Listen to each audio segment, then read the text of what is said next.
Sharon and our panel member, Dr. Joanne Lynn. I think that I've got some slides here. You're going to share some info about Reston for a Lifetime and the Village Movement, and then we are going to kick off this discussion. Hey, good afternoon, and welcome to the first of a series of 4 webinars presented by Reston for a Lifetime in partnership with the Positive Aging community. First, let me thank our 2023 webinar series sponsors, Hunters Woods at Trail's Edge and the residents at Colvin Run. Reston for a Lifetime is a nonprofit organization based in Reston, Virginia, which is part of the nationwide Village movement. Our mission is to educate and inform older residents about aging in place and to help neighbors stay independent as long as possible. We have a robust website with hundreds of mostly government and nonprofit resources that can help users find what they need to age in place. We publish a free electronic newsletter and provide community education through webinars and at in-person meetings. My colleague, Scott Parkin, and I lead the organization. Scott, who had a long career in the field of aging, will introduce Joanne. Good afternoon, and thank you, Sharon. Please note that this is the first of 4 webinars we are hosting this year, featuring nationally known speakers addressing issues relevant to aging in place. If you wish to get future information about upcoming webinars and how to register, please feel free to subscribe to our free newsletter on our website under News. You can see the website at the bottom of the slide is restonforalifetime.org. Next slide. Oh, you got it. Next slide, please. Joanne Lynn is a geriatrician, a hospice physician, author, professor, and someone who I've known and respected for decades. She is here today to address a crisis that has been building for years. Because of the size of a rapidly aging baby boom generation, it's how to pay for long-term care should be front and center in the country's health policy debate. But sadly, it's not. Joanne has some answers about what to do about it. Take it away, Joanne. Thank you. It's my pleasure to be with you. Let me share my screen and share a few slides with you. There we go. So I think it's worthwhile to just pause to remember some of these facts. For many of us, we kind of know them, but it's hard to it's hard enough to stomach them. The average cost of long-term care in old age is $250,000, and it's not covered by Medicare. The average assets of Americans at retirement is $50,000, plus Social Security, of course. More and more people do not own homes. Very few people have saved substantially. The last couple of recessions have really hurt our savings. Volunteer care, that's family care mostly, costs the caregiver more than $300,000. That's a stunning figure. But it means lost wages, lost opportunities to save, and lost retirement savings with Social Security. So volunteer care is important. It provides more than 70% of all long-term support, but it also really reduces the assets in the family. Half of women over 85 have no potential volunteer. So this is heavily a women's problem. We do most of the family caregiving. We take it on the chin with our own savings and our own retirement.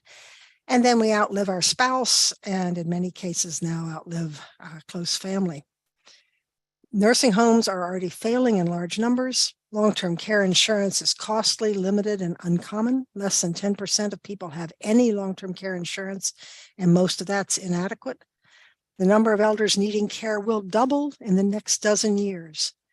So it's not that the boomers are passing 65, it's when they pass 80 and 85 that we start really increasing the number of people who need daily help. And the bottom line is that most Americans do not know and do not want to know these facts. People have a long habit of scurrying away and not trying to deal with this. They somehow think magically, in their case, they're just going to evaporate. Just 50 to 60 years ago, most people died in this sort of time frame. So on the y-axis is function and on the x-axis is time. And people were going along doing really pretty well until they hit something awful. Metastatic cancer, heart attack, a stroke, and they would be dying. That was the term. You better go see Joe because he's dying now. And it meant you shouldn't wait for the next season. You should go see him this month. And that was the idea behind hospice. It was the idea behind terminal care, terminal illness. But most of us now die with slow dwindling.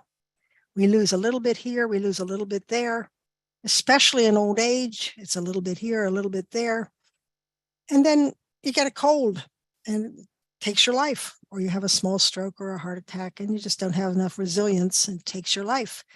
But this is a very different way to come to the end of life, because obviously halfway down this course, you could have gotten COVID, not have enough resilience to deal with it and die kind of suddenly, but in the context of a slow decline. So here's a very telling study, though. This was done before the pandemic. Remember that. It's only become worse. By 2029, there'll be 14.4 million middle-income seniors. So the point in this article was we at least have Medicaid for the poor, and we won't worry about the rich. 60% will have limitations in mobility, and 20% will have high healthcare and functional needs at any one time. So while many of us will need at least the level of care provided in seniors' housing, that's rather minimal support, 54% of middle-income seniors are predicted not to have the finances necessary to pay for food, housing, and medical care. Most people living a middle-income life during their working years will not have the money needed to pay for food, housing, and medical care. Oops, I need to.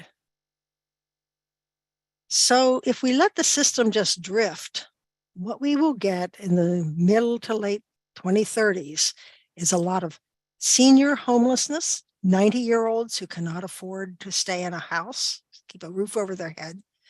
Hunger. We already have about a third of elders with uncertain food supply. We will have many more. We will have lots of people who are terribly isolated or institutionalized in warehouse kinds of situations. We will have people facing these situations deciding to not live and finding ways to not continue to live this way. In part because they'll see that living on will bankrupt their family and burden their caregivers. These sorts of things will coerce Medicaid in the states into severe restrictions.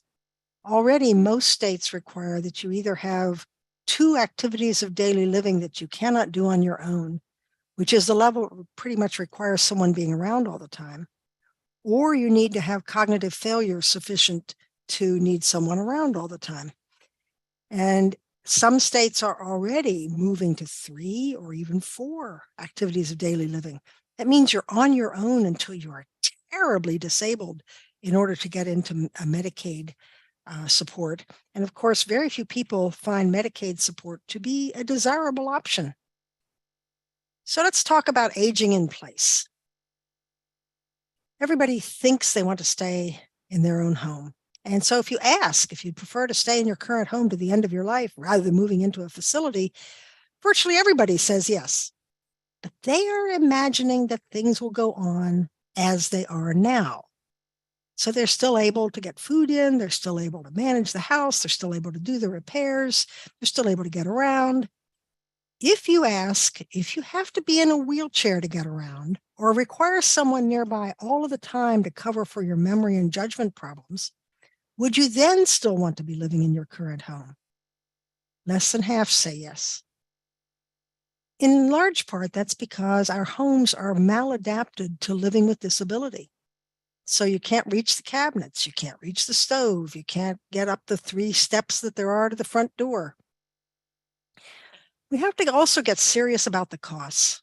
If somebody needs around-the-clock care and has no volunteer, it will cost upwards of $250,000 a year. A very good nursing home would cost half as much. And the volunteer family member who does this work, well, we've already talked about that. So we need lots of support at home and more appropriate homes, and we need good facilities when home care is not enough, and we need a workforce, which we don't have. And the big problem is no one actually cares. No one is pushing this onto the policy agenda. No one is making it a campaign issue. We are all quite willing to let it slide. Maybe I should pause here and ask, Scott, is anybody raising a question at this point? Oh, you're still on mute. Scott, you're on mute. Here, I'll jump in. Oh, go ahead. How do we convince the ignorant, in quotes, to plan and protect themselves and their families? You know, we haven't found the magic key for doing that. Clearly, people once retired become much more attentive, but to get to 45 and 50-year-olds, we have not done a very good job. People assume that, I mean, it's almost half of Americans still think that Medicare covers this. I mean, the level of misinformation is just stunning. And people arrogantly say, well, if I ever get to that point, I'm just going to kill myself. Well, good luck with that. You know, if you get to the point where you are severely mobility impaired, can't get around very well, or your mind isn't working very well, how are you even going to pull that off? And how are you going to pull it off without hurting somebody else? So our planning is still this very superficial thing that, I mean, I think it's going to become much better as the boomers go through terrible problems and their neighbors and their children and the others start seeing these problems. But I hope we don't have to go through that in order for people to begin to be much more responsible. It is of some use that almost all employers now require an opt-out for retirement savings.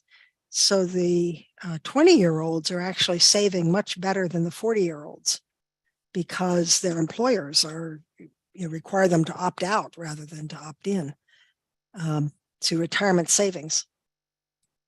But I mean, a piece of it is talks like this, can we get lots of the people who are listening to annoy their representatives? Talk to your mayor, talk to your congressman. Next time there's a town council meeting, go and raise this problem. Ask them what they'll do about it. Their answers will be pretty stupid at first, but they'll catch on.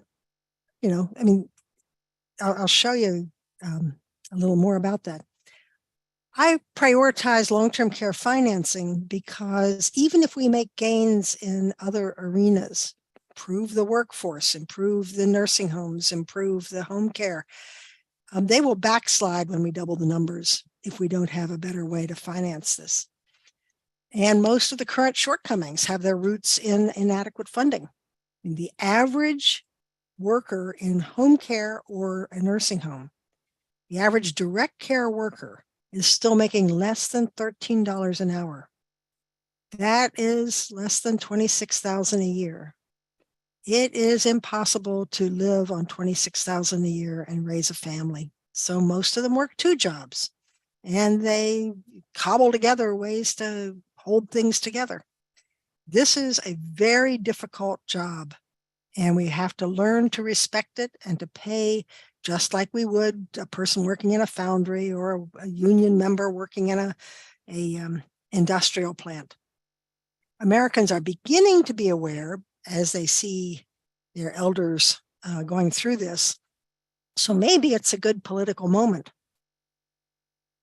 There are some options as to how one could go about improving the financing. Could expand Medicare, and probably should a little bit. Could expand Medicaid, although you're going to have to do it at the federal level because there just aren't states that could double their contribution to Medicaid for long-term care. There are a couple of GEM programs that do a marvelous job almost entirely for people who are already eligible for Medicaid. So they're called the dual eligibles, people who are eligible for Medicare and Medicaid. The program of all-inclusive care of the elderly is my favorite. I want to be able to go there when I need it. At the present time, you almost can't sign up in PACE as a Medicare-only person because of a snafu in the law about Part D. So they've got to fix the Part D problem, and then PACE could expand. The skilled nursing, the special needs plans, the SNPs, there are 4 varieties of them, and they're doing a better job than average. And again, only for duals, only for people who are in both Medicare and Medicaid. You could expand private long-term care insurance, but that's been very hard to do because private long-term care insurance is now almost entirely available to people who are in good health at the time they buy it. And it's capped at roughly $250,000. It might be capped at 3 years. It might be capped at that amount of money. And you have no protection against the premiums going up over your lifetime. So I had private long-term care insurance until the premiums jumped 33% one year. And then I figured that I would rely on my daughter instead. You could manage at the community level and improve the balance between medical care costs and supportive care so that you don't have long waiting lists for food or housing. You could really know how well your community is doing. That's terribly important. I've actually written a book on it. It's called Medicaring Communities. And every other country does it that way, but we don't. We don't have any entity at the community level that gathers data and knows how things are performing for everybody in the community with regard to elder care. But the one thing that I think plugs lots of holes is federal catastrophic long-term care insurance. So I worked a couple of years to develop what's called the WISH Act. It's HR 4289 in the last Congress, has not been reintroduced yet, although we're working on it. Tom Swazi from New York was the person who sponsored it. We first have to ask a couple of questions. Why is an important piece of the solution an insurance scheme? And that's because no one can predict their risk. So you might be someone who, like one of my patients once, had a terrible stroke in midlife and lived in a nursing home for 30 years.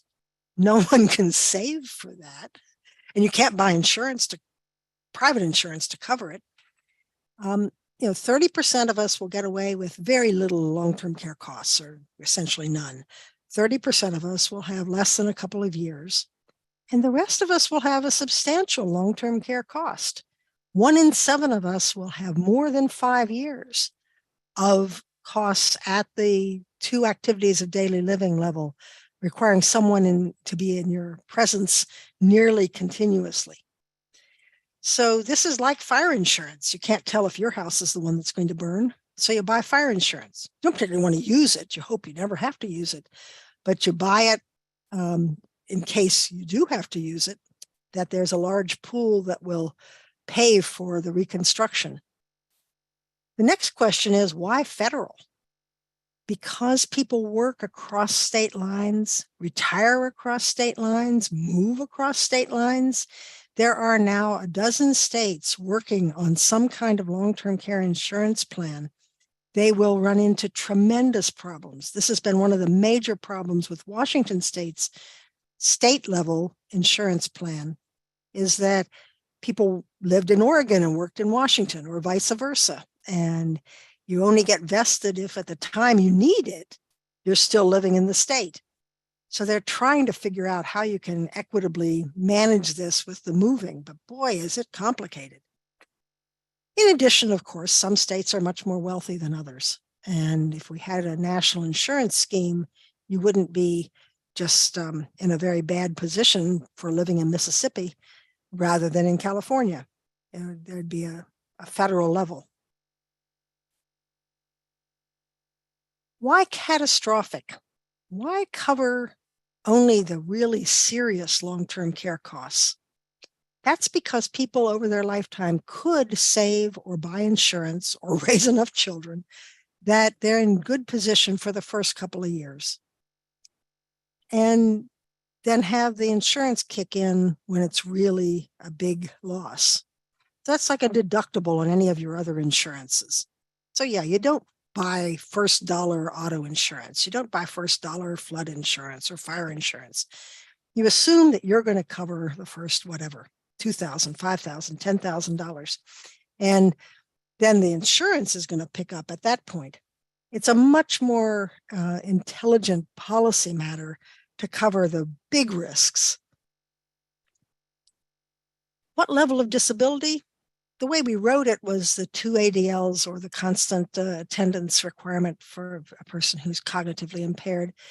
That's with the standard in long-term care insurance. It is serious disability, and there is substantial disability ahead of that with the person who just has poor judgment or might wander, or the person who just has a mobility disability.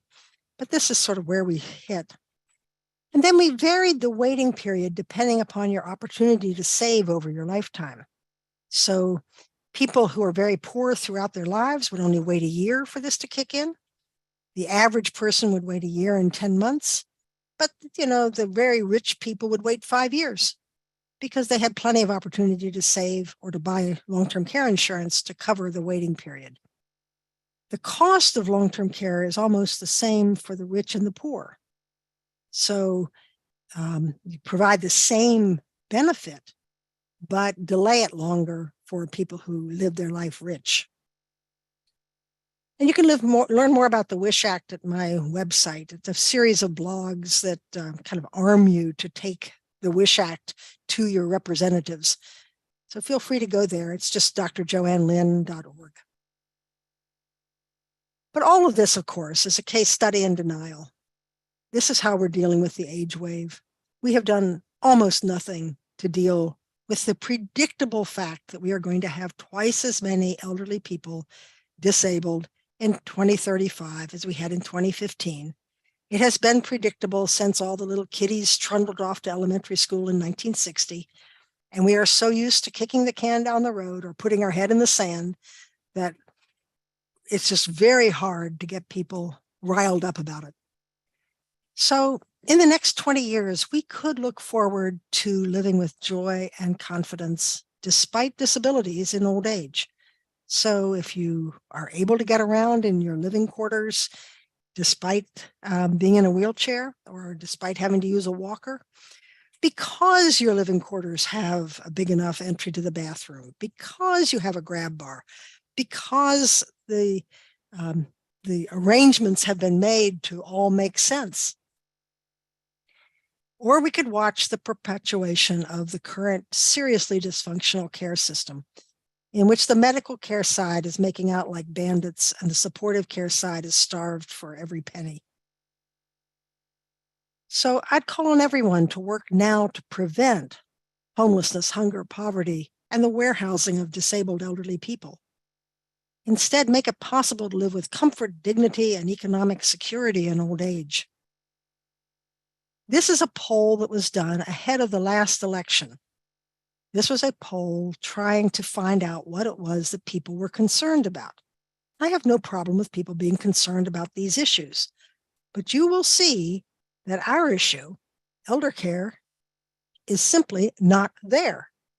It played no part in the midterm elections. So how could you help to get better long-term care financing? I call it raise awareness, but I really mean generate outrage.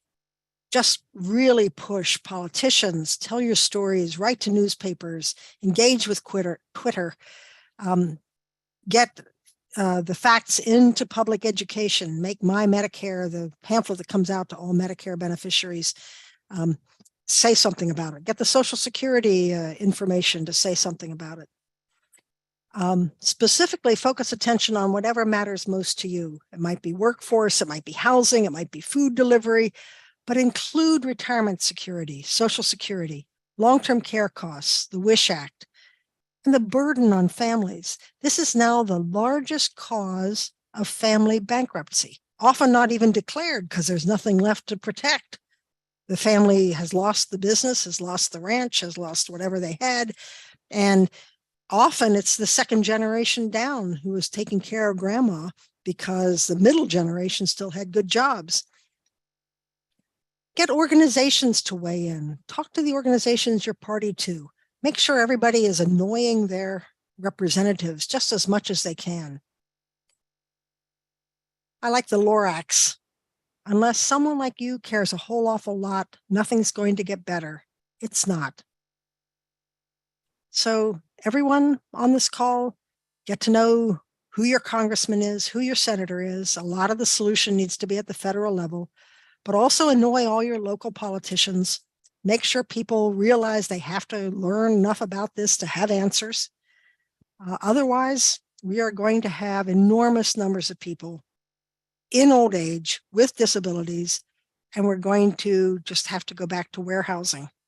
When I first started working in long-term care in 1978, whole states had more than half of their nursing home population tied down every day.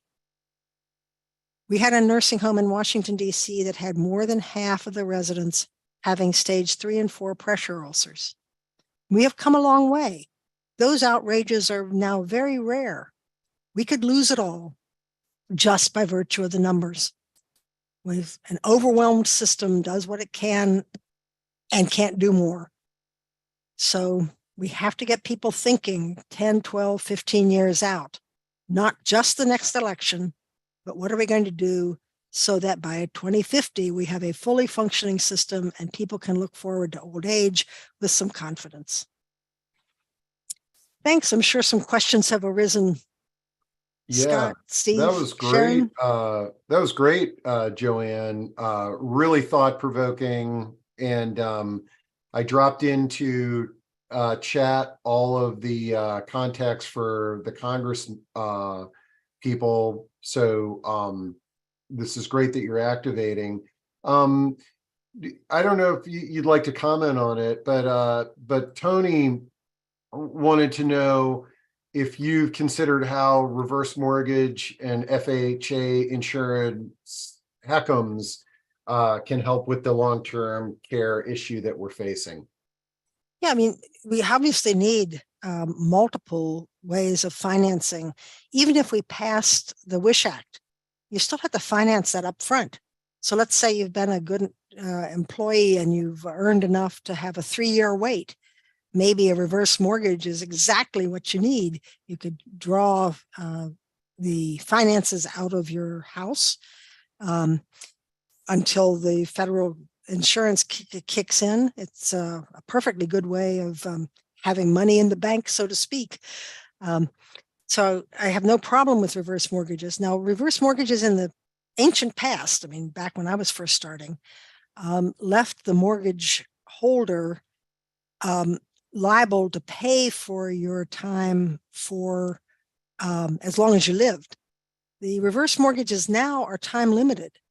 So you might get a reverse mortgage that would pay out a certain amount for the next 20 years. Well, what if you live 25? So you do have to be terribly attentive to exactly what the reverse mortgage will do for you. And you have to own a house. You have to own a house pretty much free and clear. And I think that's probably when we talk about the people that are gonna, the Medicaid population and the huge amount of forgotten middle, and a lot of the lower income folks may not have the benefit of a paid off mortgage or a house ever. And we need to be able to address them. But it is a resource for somebody who owns Sure. their own property. Yep. Marie, And I think that if we had federal catastrophic long-term care insurance, there would be a vibrant market in the long-term care private market, because now it makes sense. I mean, at the present time, if I go into the market to buy long-term care insurance, even if I was 55 or 60, I would be able to buy essentially the insurance for a kitchen fire. I couldn't buy insurance for the house fire. And, once you have federal catastrophic long-term care insurance, now you can buy the insurance to cover the upfront costs. great. Marie asks, can you advise what can be done at the state level? Working on the federal level seems overwhelming since it requires working with other electeds in other states where the issues and concerns are very different from the culture of an individual state. Good question there, Marie.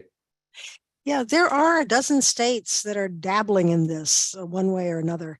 Washington State passed a statute. It was an upfront coverage of just $36,500. It was popular enough to pass, although barely, but then couldn't be implemented because of the problem of the boundaries and because large numbers of people took out short-term long-term care insurance, and complicated the issue of whether you could have a state-based plan. They're still working through theirs. California, Minnesota, New York, there are multiple states that are looking at doing something at a state level. Some of them have enormous boundary problems. I mean, think about the population of New York and how many people live or work in New Jersey or Connecticut, or retire to the South. So California might have the best shot, but California, like Washington State, is looking at an upfront coverage of $36,000. And while that is more politically popular because it touches more people's lives, it is thoroughly inadequate to actually cover your costs, because $36,000, if you require around-the-clock care, is gone in a season. It's not even a year. So, the politics and the policy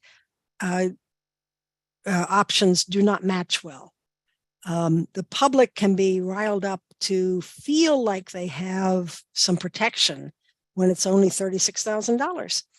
And $36,000 is not, I mean, if all you need is some help getting dressed in the morning and getting back to bed at night, yeah, $36,000 will last you a year. But if you need anything more, that won't last you. And so people really have a hard time kind of getting their head around the actual costs. I remember when I was, we took care of my husband's parents for a very long time. And then we had a flood in our house and we had to move his mother. At that time, his father had died. We had to move her into a very nice assisted living, actually nursing home and then assisted living. And I started writing those $10,000 checks a month. It really sets you back to write $10,000 checks every month. I mean, even if you have enough money to make it last a little while, you realize you don't write checks that big for anything other than like a car and a kid's education and a house. I mean, they're one time, or at least time limited expenses, whereas long-term care could go on a long time. And I think that, even for me, who knew the game at that point, I was a geriatrician. I had taken care of a whole lot of people in nursing homes. It was a setback to sit there and write that check. And made me much more attentive to saving money for our own old age. And there will be a lot more people who have that experience. So maybe that will help, but it is still very expensive. It wasn't very expensive to have young men die. Remember, I'm a geriatrician, so anybody under 80 is young.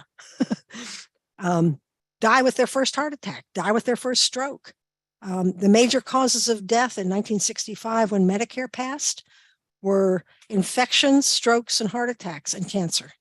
And cancer was dreaded because it had a dragged out dying process.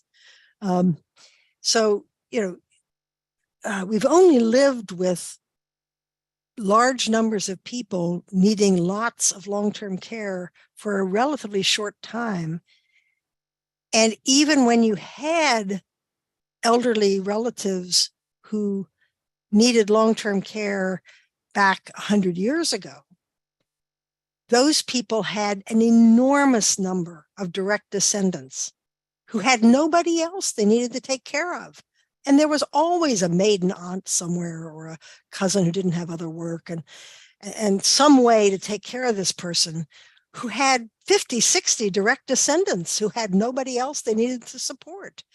Now, if you count everybody in the community, everybody, not just relatives, you have 7 people for each one person in old age likely to be disabled. So we haven't really readjusted to our new wonderful opportunity to grow old.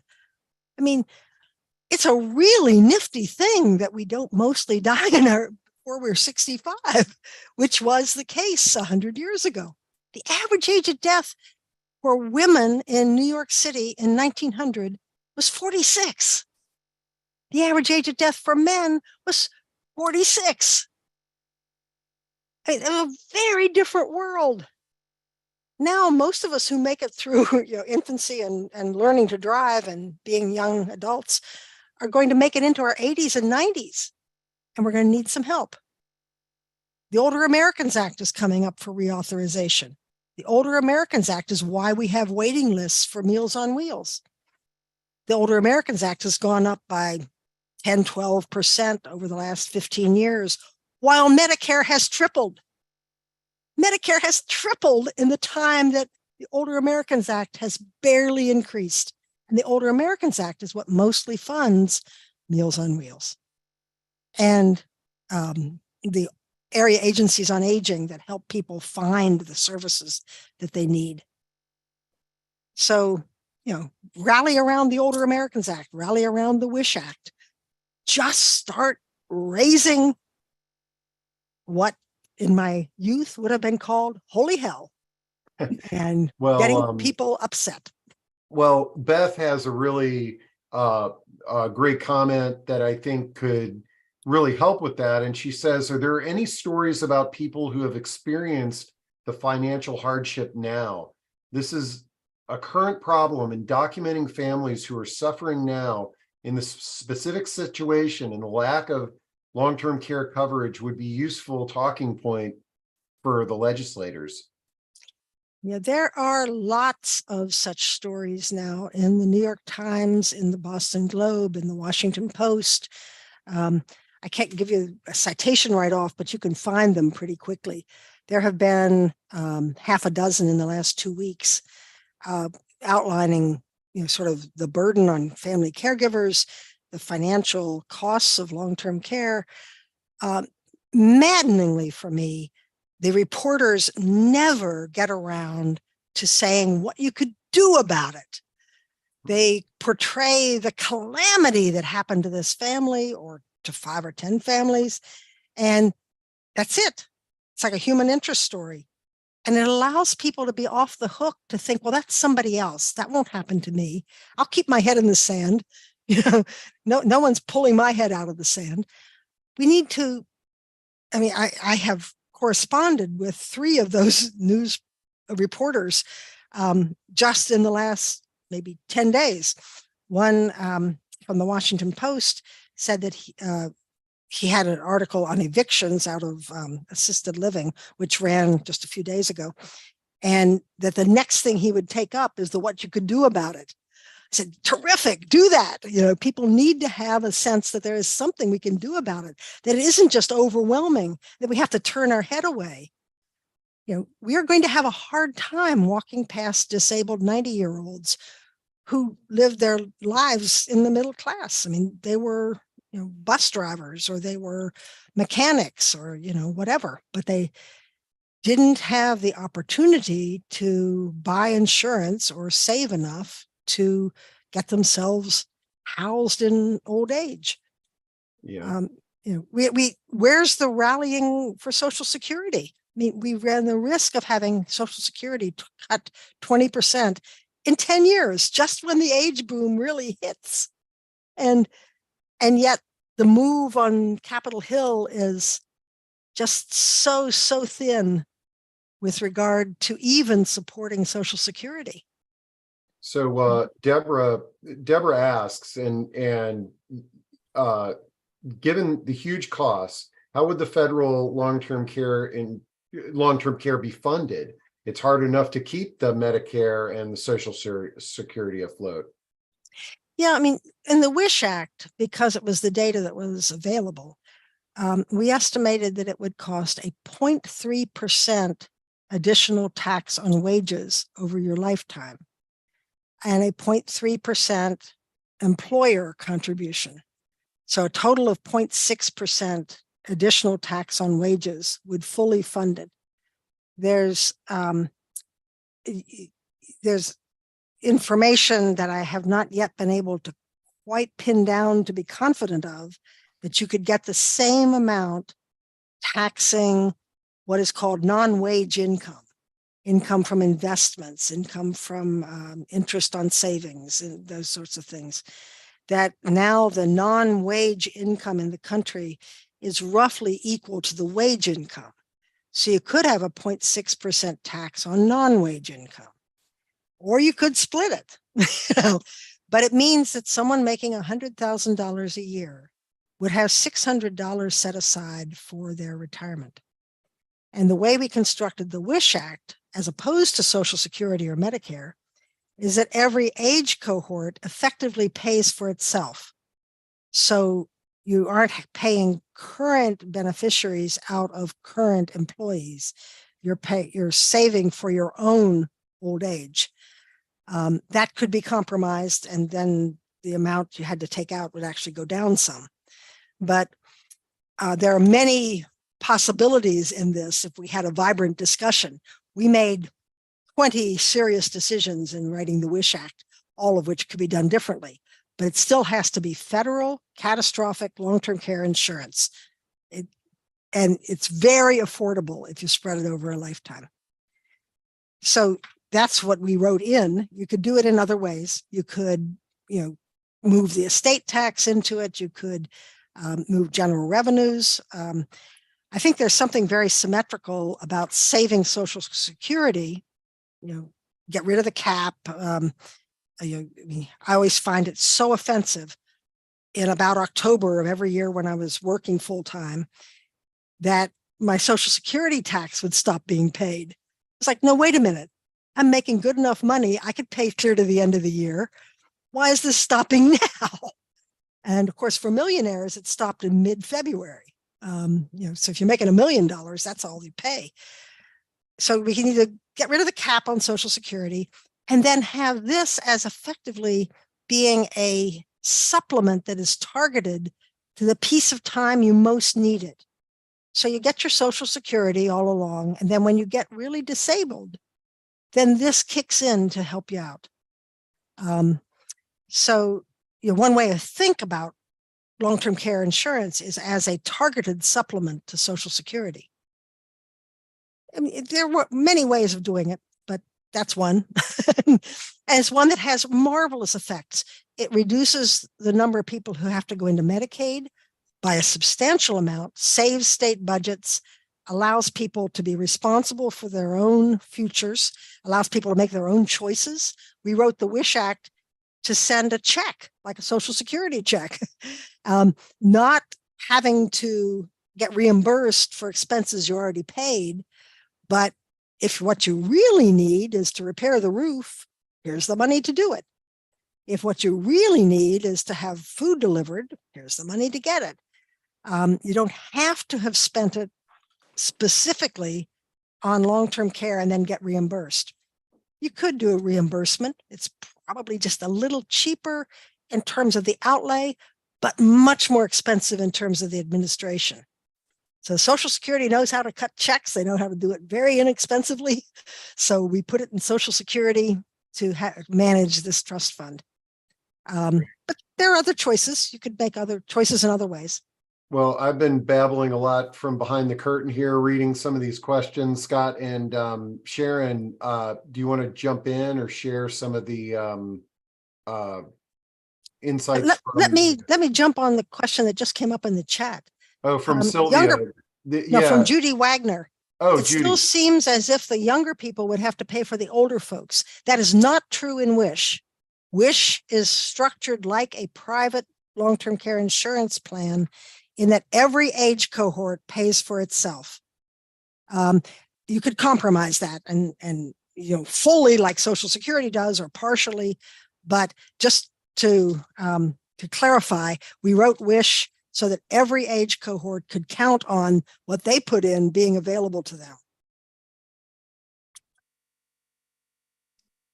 Joanne, what is your perception about the role that the village movement can play in all of this, going forward? I mean, is it simply a Band-Aid, or how do you perceive it?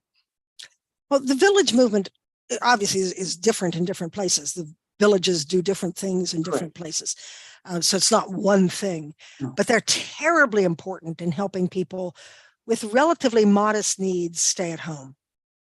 So, the sort of neighborly help to get transportation for a doctor's appointment or whatever. Friendship, just somebody to stop in and make sure the person's doing okay. Maybe delivering food. The village to village network has been marvelously helpful and mostly for the middle class, which is the group that doesn't have adequate long-term care coverage. So I think the village movement could be much more aggressive about becoming politically active. I mean, people see what's happening. They see the families that are being driven into, despair, and therefore really could develop quite a voice. So I would hope that the village movement would, kind of nail every politician around. Someone just said 501c3s can't lobby. That's not true. 501c3s are limited in how much they can lobby, but they can lobby. And most of what you need to do is not lobbying. Lobbying is only when you support a specific candidate or a specific introduced bill. Everything else is education. So if you go to a politician and you say, I want to know what you are going to do about long-term care, and I think you ought to be working on something like federal long-term care insurance or increasing the funding for the Older Americans Act. As long as you're talking generically and not pushing a specific bill or a specific candidate, you are not even lobbying. So this feeling that we aren't allowed to be citizens is just promoted by people who don't want us to be citizens. So everybody likes to say, oh, you're going to get in trouble for lobbying. No, you're not going to get in trouble. As long as you don't, as long as you stay within the limits when you're actually supporting a candidate or a specific bill. And other than that, educating your politicians is just a citizen's right. You have no problem educating your politicians. Well, let me pick up on that a little bit. In terms of, so if we talk about including the villages in working together in a coalition, what other parties do we bring into the coalition? Now, you mentioned AARP earlier. What about the employer community? Please. This is a stage when employers are, and their human resources departments are educating employees about their 401k and about investing, and they do talk about long-term care. So how can we bring in the employer community and make economic arguments on why this makes sense? Could you talk to that? Yeah, no one has really pushed that agenda. It's really very important that businesses and the Chamber of Commerce really come around to being supportive. Presenteeism is the problem that employers face when a caregiver is trying to work and the person is technically present, but worried about what's happening with mother at home and may have to run home when mother doesn't answer the phone. And it really cuts into productivity. So that's one angle for businesses. Another is just that it's a cost of having an employee. As long as you can keep the costs relatively low. Remember, the employer proportion of the WISH Act counts as a business expense. So it saves them on tax dollars for those who need it. So yeah, I think we just have to start seeing reasonable arrangements for old age being simply part of what you have to do, just like Social Security is, in order to have a job. That jobs carry this obligation. Otherwise, we're just going to have, all that calamity in just a dozen years. Someone raised the question of, what happens to the current boomers? The current boomers have written a very bad script. I'm one of them. The WISH Act actually only marginally helps the boomers. Only people who continue to work would get the benefit. The ramp up period for a long-term care insurance scheme is the toughest issue. What do you do about people who never had the opportunity to pay in and now are in desperate straits? Medicaid is there, but there's going to be a tough piece of time in the middle 30s when Medicaid simply can't cover all the poor elders. Medicaid already covers a quarter of the American population, half of all children. We are facing a very serious problem in the haves and have-nots and the thinning out of the middle class. That's a talk for a different time, but that is a very big problem. And businesses need to kind of be called to be more socially responsible and not just, how much can you possibly return to the investors in the short run, but can we have a healthy community? And we can't have a healthy community if we're driving 3/4 of the people into poverty. Joanne, I think what's interesting that because of COVID, or it seemed to reveal, or it did reveal, the staffing shortages, the problems in nursing homes and in home care with workforce issues, et cetera. And is this also an opportunity to shine the light on the fact that this whole system really needs to be re-looked at in terms of, if it is a system, which it isn't, but just to say, should government also have a role in encouraging more innovation in the types of facilities and the types of care that are out there? Sure. We built nursing homes in the shadow of hospitals. So the nursing homes we have look like hospitals and run like hospitals, and they shouldn't. They should look like homes. They should, and you don't have homes with 4-bed rooms with curtains between them. Right. That's just not, that's tolerable for the week you're in the hospital, maybe. The fact that we put nursing home residents into solitary confinement for nearly a year is just one of the biggest outrages that I've ever seen. And I kept railing against that. There's no other group of people that you could have put in solitary confinement for a year. It's just, and without even asking them.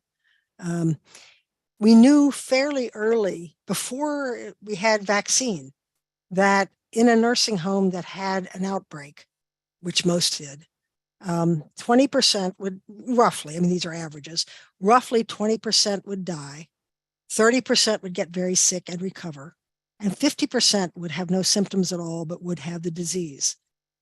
We could have gone to residents of nursing homes and their families, given them that kind of information, said this is, one heck of a risk, but how do you feel about it? Are you willing to take that sort of risk? And then maybe cohorted the people who were willing to take the risk and let them see their families. To keep elderly people unable to see a face for a year. Their aides had to be wearing masks and hoods and gowns. the impact upon nursing home residents was just outrageous. And of course, the impact on home care people was just never even tallied. We don't have any idea of how many home care people, spent a day unable to have their diaper changed, spent a day, sitting in a chair because nobody came to move them back into a bed, or who had no food. Those people just died alone, and nobody cared, and we didn't even care to tally the effect. So, we treated elderly disabled people as if they were cattle, and the only thing that mattered was that they survived. We did not think of them as people with spirits and aspirations and hopes and dreams and suffering and isolation. Sometimes their families did, but we learned not to listen to their families. So we need a major revolution. We need, and the WISH Act is only a small part of it. I mean, it's a revolution on many fronts. Why is it that if a millennial person, in their 28 years old, takes 3 years off to take care of their grandmother, employers see that as wasted time? If that person took 3 years off to serve in the National Guard, they think of it as particularly valorous. Where did we come to this, that taking care of your grandmother is worthless? There's a whole lot of things we need to change. Really good points. And I was just looking at the clock, and we got a couple of minutes to the top of the hour, but we got a pile of questions. And so what do they call it on the game shows? Rapid fire, Joanne. Let's see if we can get through a few of these. And are you okay hanging on a little bit longer? Yeah, I can. And then just folks, if you need to jump off, this is recorded, so you'll be able to catch it later this afternoon at proaging.com. We also turn it into a podcast, so you can walk your dog and listen to it as well. So, okay. Martha asks, tell us who else besides Representative Souza is working on this. You talk about we, who do they include? I have talked with Senator, for people living in Reston, Senator Warner's staff. They're very concerned and recognize that the politics are not with them, but certainly understand the issue. So Senator Warner, I think, is a very good target. Senator Kane is in a very powerful position as well. I have not talked with that staff yet. Representative Dingell from Michigan has been a real leader in caregiving. There are some other women Democratic congresswomen who have been very concerned. But we need the conjunction of knowledgeable leadership and an activated public. Right now, why is it that the journalists are able to get away with describing the problem and not any of the solutions? It's because no one's raising hell with their editors. If everybody took the Washington Post articles in the last couple of weeks and said, Nolan needs to be writing about what we can do, and they got 5 letters like that, or 5 voicemails, they would take heed. Same thing with congressmen and senators. They get nothing on this. They get things on the workforce. They get things on the pay for the workforce. They get things on getting down to 1 and 2 bed nursing homes, but they get nothing on the financing. If your average senator got 10 calls next week about this, it would become an issue. Somebody in his staff would have to learn about it. But we've all just kept our heads in the sand, and we deal with the calamity of long-term care services and their costs as a private matter. Lightning struck my family. I had 2 parents with dementia, people will say, and I ended up 10 years out of the workforce, and now I don't have the savings I thought I'd have. We deal with it as a personal calamity. We don't deal with it as a social calamity that lots of people are in this boat, and it's a sinking boat. And we need arrangement that makes it plausible for a decent, hardworking person in America to be able to count on living okay in old age.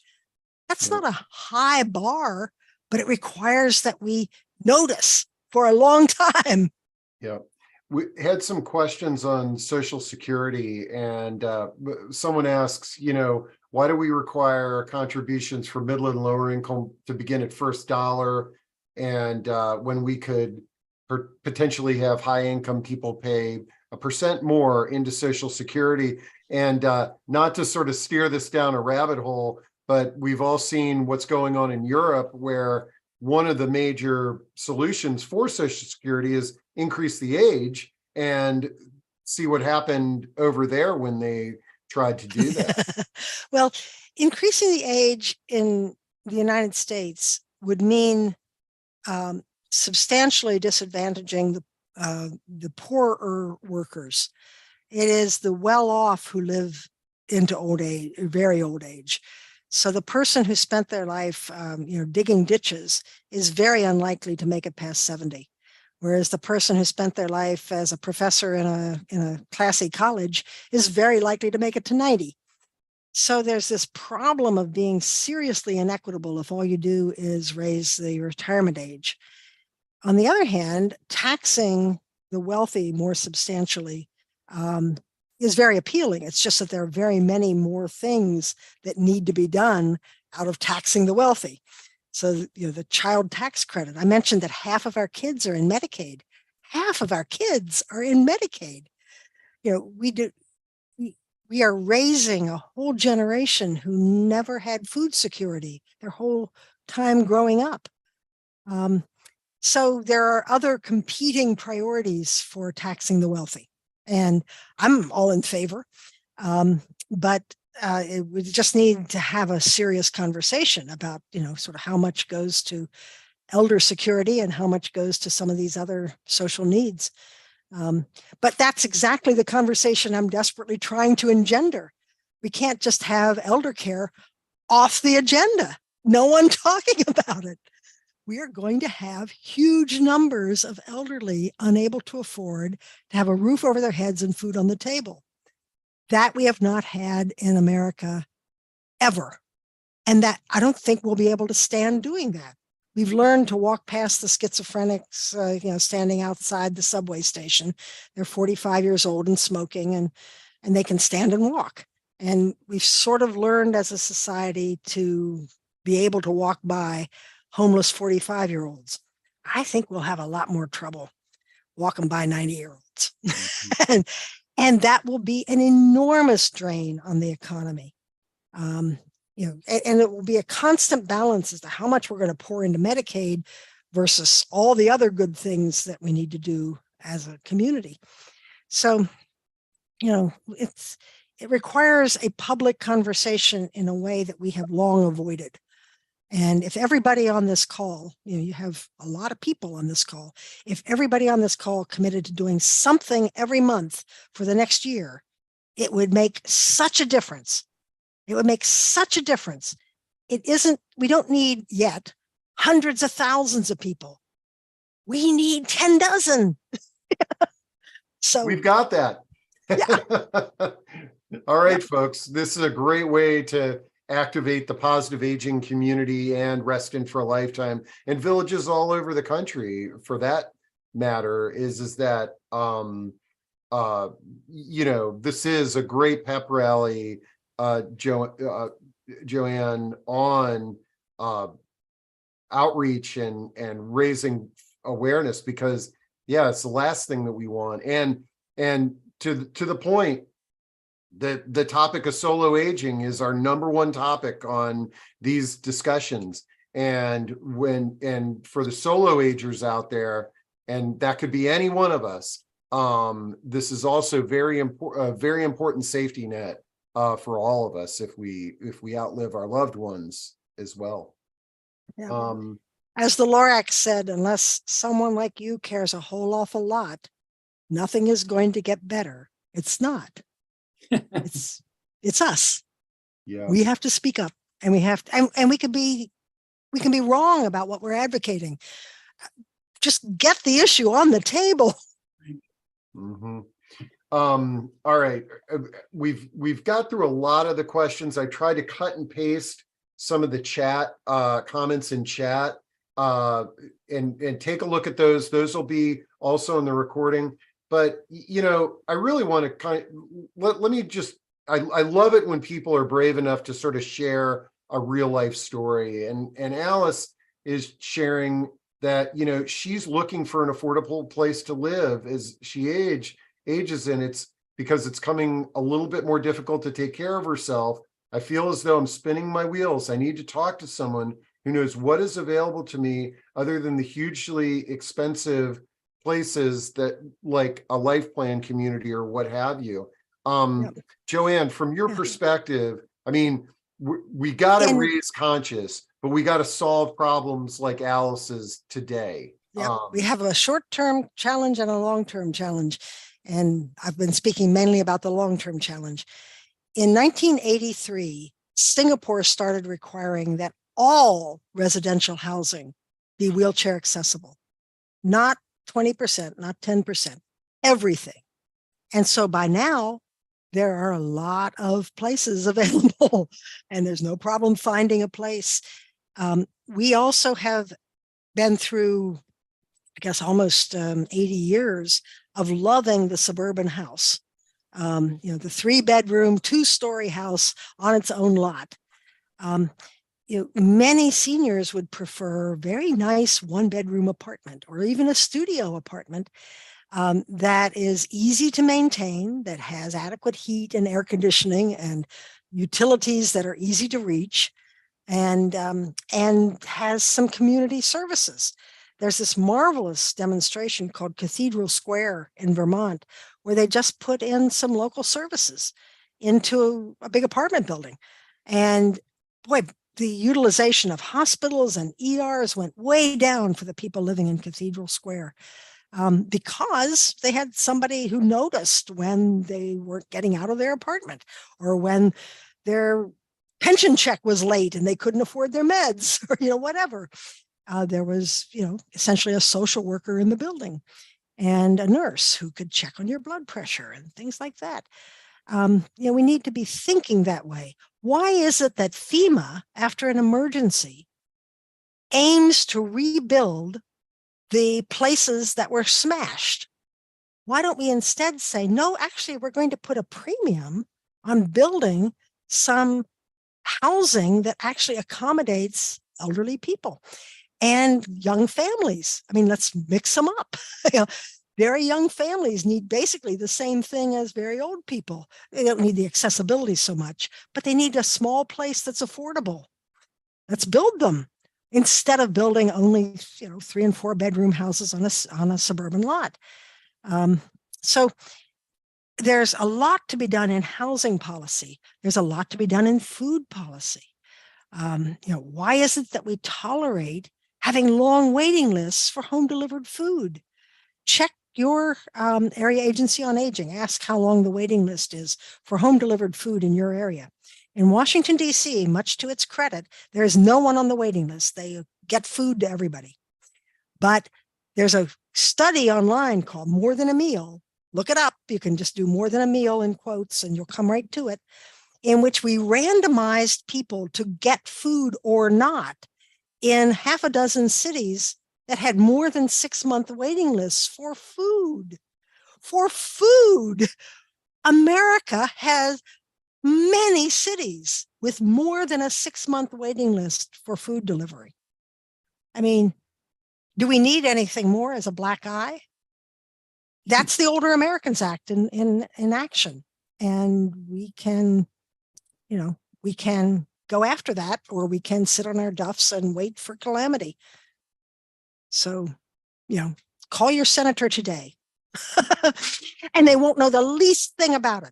And they'll make you just leave a voicemail, but require that they get back to you on what they're doing. And then tell me, I'll follow up. Let me know what you find. Man, well, this has been an amazing discussion, and I know that we've got some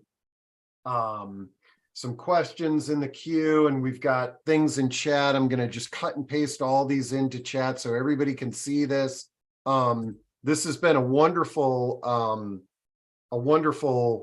discussion today, and to Scott and Sharon from Reston for a Lifetime, thanks for partnering with the Positive Aging community. Joanne, I think we need to have you back on, and we have to activate these two communities that we're managing here to make change. So it's certainly something that I want to be sleeping on here. Maybe we should have a follow-up in which people tell all of us what they found when they went to their political leaders. Ooh, I like that. I like that. Who Homework. had a smart I like answer? that homework assignment there. I also like the idea of one of the things that we're exploring are what do they call them? Mastermind groups, where you're sort of just coming together with a common purpose. And it might be that we try to form one of those where we are, you have these homework assignments, we hold ourselves accountable and we do it as a group. But you've really given us a lot to think about, Joanne. Scott and Sharon, any closing thoughts?